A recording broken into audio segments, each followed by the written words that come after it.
जिंदगी जीने के लिए मिली है, इससे लोग क्या सोचेंगे यह सोचने में बर्बाद मत करो। किसी के बुरे वक्त में उसका हाथ पकड़ो, सहारा दो, उसे हिम्मत दो, क्योंकि बुरा वक्त थोड़े समय में चला जाएगा, लेकिन वह आपको दुआ जिंदगी भर देता रहेगा। मनुष्य सुबह से शाम तक काम करके उतना नहीं थकता जितना चिंता और क्रोध के एक क्षण में थक जाता है।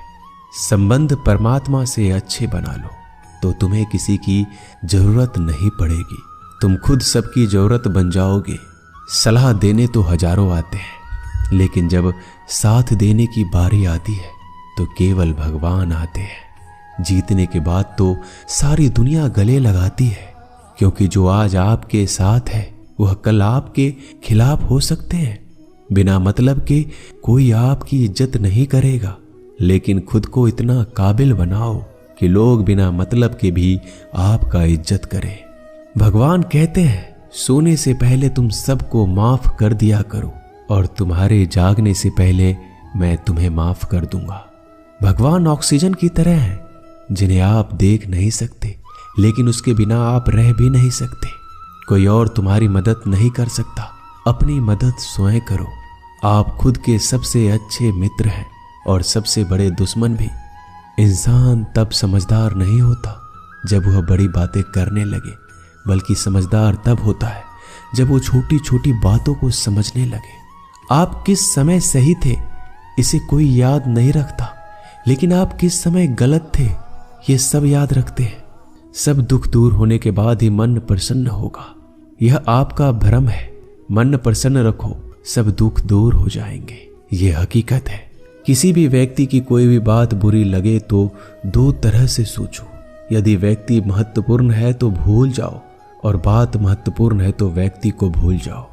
रिश्तों का संबंध सिर्फ रक्त से नहीं होता, जो मुसीबत में हाथ थाम ले उससे बड़ा कोई रिश्ता नहीं होता।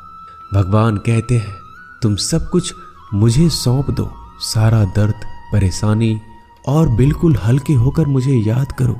धीरे धीरे तुम्हारा जीवन बदल जाएगा। हर रोज रात को सोने से पहले भगवान को अपनी पूरी दिनचर्या बता के सोएं। अगर आपके द्वारा किसी का दिल दुखा है तो मन ही मन उससे माफी मांगे। अगर आपका किसी ने दिल दुखाया है तो उसे माफ करके सारी चिंताएं भगवान को सौंप कर सो जाए। यकीन मानिए इससे आपकी जिंदगी खुशनुमा बन जाएगी। क्रोध बोला हुआ एक शब्द इतना जहरीला हो सकता है कि आपकी 1000 प्यारी बातों को 1 मिनट में नष्ट कर सकता है। सबको हंसाना लेकिन किसी पर भी हंसना मत। सबके दुख बांटना लेकिन किसी को दुखी मत करना। सबकी राह में दीप जलाना लेकिन किसी का दिल जलाना मत। यही जीवन की रीत है, जैसा बोओगे वैसा ही पाओगे। दुआएं और प्रार्थनाएं असंभव को भी संभव बना देती है। ईश्वर को ना हमारे तन की जरूरत है ना धन की, उसको तो बस पवित्र मन की जरूरत है। इसलिए वो हमें कुछ भी छोड़ने के लिए नहीं कहता, बस कहता है बच्चे मन से विकार छोड़ो, गंदे विचार छोड़ो। जो आने वाला है वो हमेशा गुजरे हुए कल से बेहतर होगा। यही एक सोच आपके जीवन में कभी निराशा नहीं होने देगी। झूठ कितना अजीब है, खुद बोलो तो अच्छा लगता है, दूसरे बोले तो गुस्सा आता है। खुशियां चाहे किसी के साथ भी बांट लो, पर गम हमेशा भरोसेमंद इंसान के साथ ही बांटना चाहिए। जीवन में समय चाहे जैसा हो, परिवार के साथ रहो तो सुख बढ़ जाता है, दुख हो तो बढ़ जाता है। सच्चा मित्र वही है जो उस समय में भी आपके साथ खड़ा हो जब सारी दुनिया आपके खिलाफ हो। आपके पास जितना भी है उसके लिए बार बार दिल से धन्यवाद कहें, हर वक्त कहें। यकीन मानिए जितना भी है वो जल्दी कई गुना हो जाएगा। प्रार्थनाएं और ध्यान इंसान के लिए बहुत जरूरी है, क्योंकि प्रार्थना में भगवान आपकी बात सुनते हैं और ध्यान में आप भगवान की बात सुनते हैं। श्री कृष्ण से कितना कुछ छूटा, पहले माँ छूटी, फिर पिता छूटे, फिर जो नंद किशोर मिले वो भी छूटे, संग साथी छूटे, राधा भी छूटी, गोकुल छूटा, फिर मथुरा छूटा। श्री कृष्ण से जीवन भर कुछ न कुछ छूटता ही रहा। नहीं छूटा तो वो था देवत्व, मुस्कान और सकारात्मकता। श्री कृष्ण दुखी नहीं उत्सव के प्रतीक है। सब कुछ छूटने पर भी कैसे खुश रहा जा सकता है ये श्री कृष्ण से अच्छा कोई नहीं सिखा सकता। इसलिए हमेशा खुश रहें, सदा मुस्कुराते रहें। जीतने का मजा भी तभी आएगा जब लोग आपके हार का इंतजार करेंगे।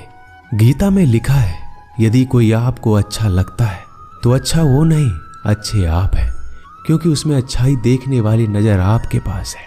अपनी पीड़ा के लिए संसार को दोष मत दो, अपने मन को समझाओ। तुम्हारे मन का परिवर्तन ही तुम्हारे दुखों का अंत है। सोच और नीयत अच्छी रखिए, फिर आपके कष्ट प्रभु स्वयं दूर कर देंगे। याद रखना, भगवान से कभी उम्मीद छोड़ना नहीं और दुनिया वालों से कभी उम्मीद रखना नहीं। सुख दुख एक सिक्के के दो पहलू है। जहां सुख होगा वहां दुख भी होगा, जहां दुख होगा वहां सुख भी होगा। इसलिए सुख दुख के बारे में बिना सोचे निरंतर अपने लक्ष्य को प्राप्त करने के लिए प्रयास करते रहना चाहिए। एक बात हमेशा याद रखना, किसी के सामने गिड़गिड़ाने से ना मोहब्बत मिलती है ना इज्जत। इसलिए अपने स्वाभिमान को जिंदा रखो। कोई अगर आपकी किस्मत में होगा तो आपके पास खुद ही चलकर आएगा। दूसरों को हराने का मौका मत दो, बस खुद को आगे ले जाने की जिद पालो। कभी हार ना मानने की आदत ही एक दिन जीतने की आदत बन जाती है। सिर्फ दो चीजें मनुष्य के भाग्य का निर्माण करती है। पहला, स्वभाव। अगर आपके स्वभाव में अच्छाई, विनम्रता और गुण है तो आपका भाग्य चमकेगा।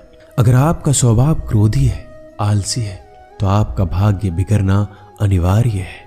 इसलिए अपने स्वभाव को मधुर और आकर्षित बनाइए। दूसरा, आपकी वाणी। बोलना तो आदमी 2.5 साल की उम्र में ही सीख जाता है, परंतु कब, कहां और कैसे बोलना है उसे यह जिंदगी भर भी नहीं समझ पाता। जिसे ये बोलना आ गया कि कब, कहां और कितना बोलना चाहिए, समझ लो उसे सफल होने के लिए कोई नहीं रोक सकता। पिता से बड़ा कोई सलाहकार नहीं, माँ की छांव से बड़ी कोई दुनिया नहीं, भाई से अच्छा कोई भागीदार नहीं और बहन से बड़ा कोई शुभ चिंतक नहीं। इस मतलबी दुनिया से कोई मतलब ना रखो, और मतलब रखना है तो अपने मतलब से मतलब रखो। दुआएं मांगने से किसका भला होता है? मिलता तो वही है जो हमने बोया होता है। तुम नीचे गिर के देखो, कोई नहीं आएगा उठाने। तुम जड़ा उड़कर तो देखो, सब आएंगे गिराने। एक बात हमेशा याद रखना, अगर शराब की दुकान पर बैठकर दूध पियोगे तो तुम्हें शराबी का ही दर्जा मिलेगा, और किसी मंदिर में बैठ के पानी भी पियोगे तो तुम्हें एक संत का दर्जा दिया जाएगा। इसलिए आप किसके साथ उठते बैठते हो ये बहुत मायने रखता है। दोस्तों, आशा करता हूं कि आपने इस वीडियो से बहुत सारी सीख ली होगी। मिलते हैं जल्दी एक नए ज्ञानवर्धक वीडियो में। धन्यवाद। अपना ख्याल रखिएगा।